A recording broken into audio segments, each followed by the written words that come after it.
وبلغنا رسوله الأمين والكريم أما بعد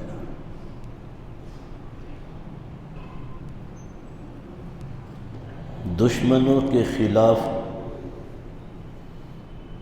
جہاد اور جنگ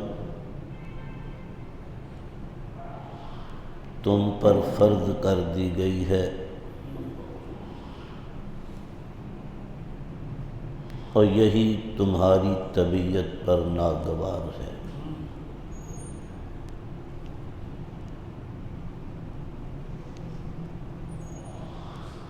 ہو سکتا ہے ایک چیز تمہیں ناگوار ہو،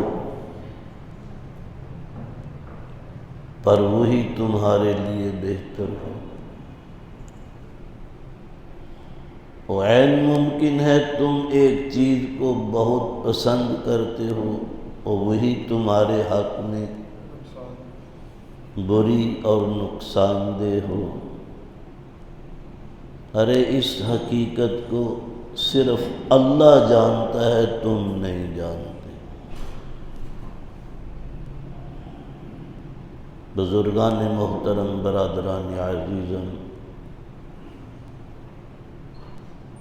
قتال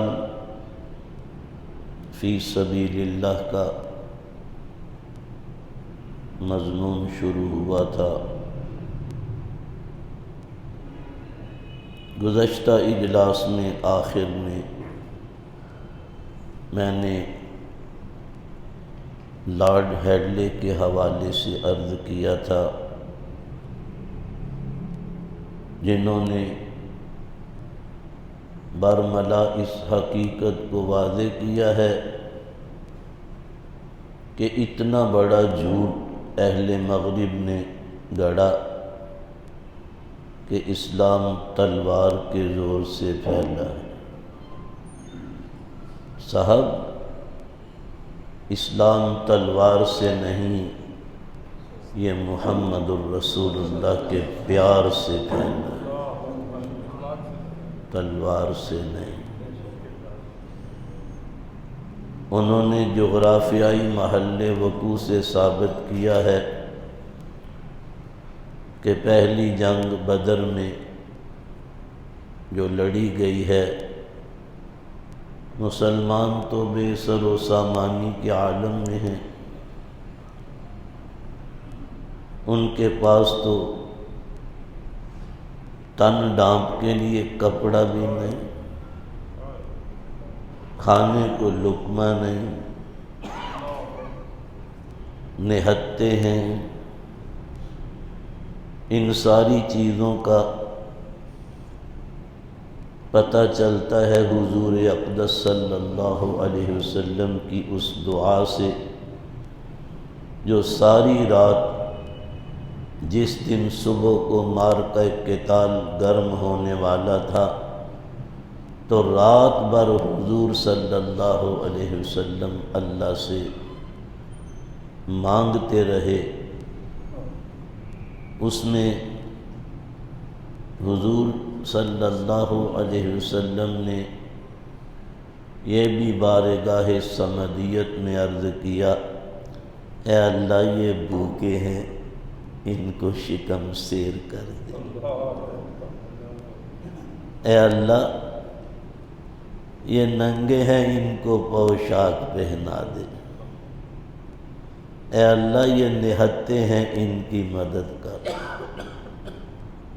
اے اللہ بڑی مشکل سے ان مٹھی بھر جانثاروں کو میدان میں لے تو آیا ہوں،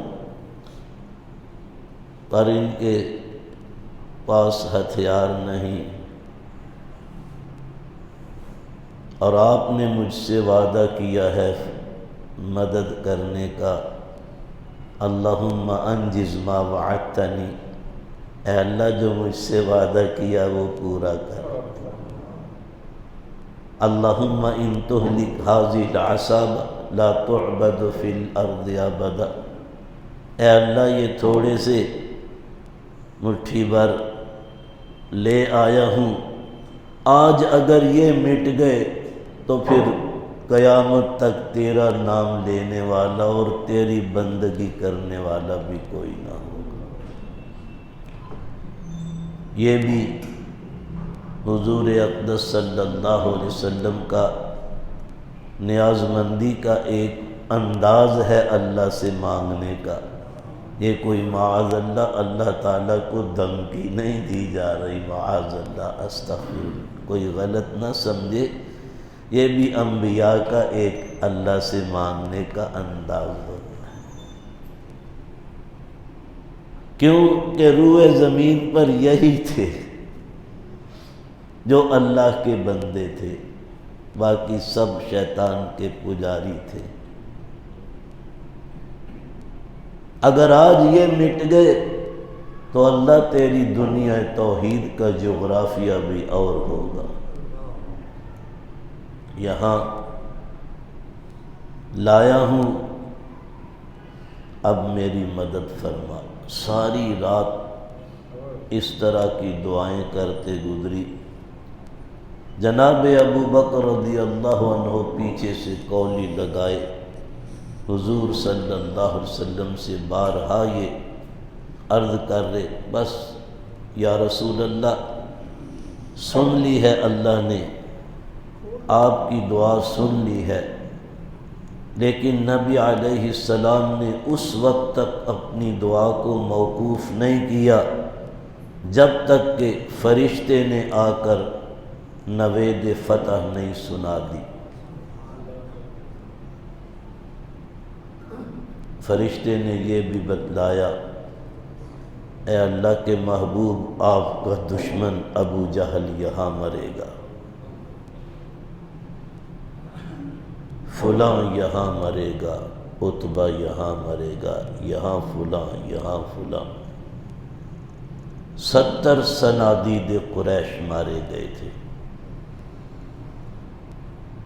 تو نبی علیہ السلام نے فرشتے کی اس خوشخبری پر میدان میں چھڑی کے ساتھ نشان لگائے، اس جگہ ابو جہل مرے گا، اس جگہ فلاں مرے گا، عاص بن ہشام یہاں مرے گا۔ تو ایسا ہی ہوا، معرکہ قتال ختم ہونے کے بعد اسی جگہ ان کی لاشیں پڑی تھی۔ یاد آ گیا میں نے گزشتہ اجلاس میں ایک ایک کے پاس کھڑے ہو کر حضور صلی اللہ علیہ وسلم اپنی چھڑی مبارک سے، ارے مجھ سے جو اللہ نے وعدہ کیا تھا فتح و کامرانی کا پورا ہوا، تمہارے ساتھ جو جہنم واصل کرنے کا وعدہ کیا پورا ہوا نہیں ہوا؟ حضرت عمر رضی اللہ عنہ نے عرض کیا، یا رسول اللہ، یہ مردے کٹے ہوئے بدن یہ سنتے ہیں؟ فرمایا عمر تجھ سے زیادہ سنتے ہیں، کہ اللہ چاہے سنوا دے، آپ نہیں سنا سکتے مردوں کو۔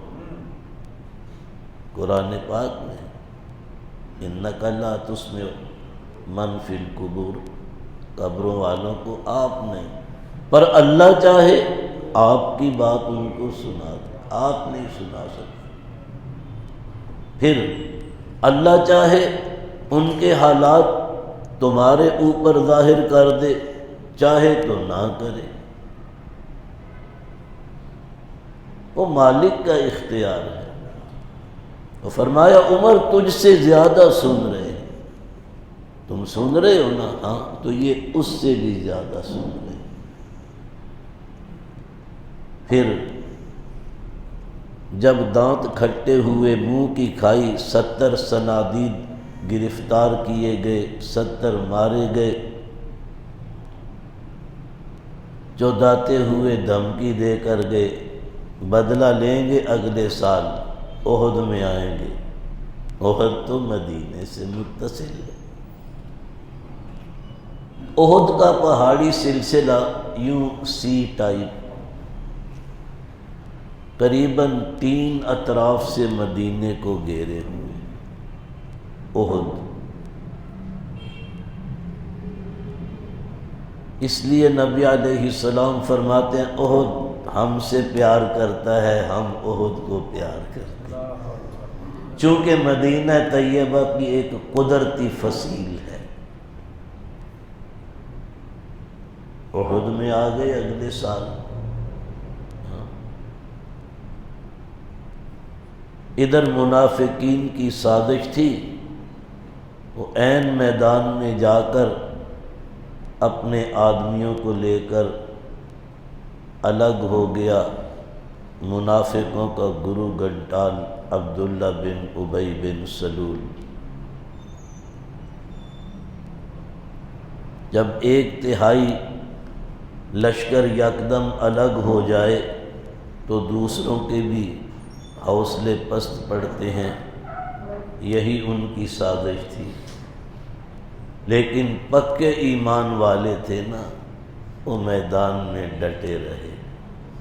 جاؤ، بہانہ کیا کیا کہ ہمارے مشورے پہ عمل نہیں ہوا، چند نوجوانوں کی بات مان لی، کیونکہ مشاورت میں ان کو بھی شامل کیا گیا تھا۔ انہوں نے کہا تھا مدینے میں رہ کر اپنا دفاع کریں گے، لیکن کچھ صحابہ رضی اللہ عنہم نے یہ کہا تھا کہ ہم احد میں جائیں گے، دشمن ہمیں احد کی دھمکی دے کر گیا، اس کا مقابلہ احد میں کریں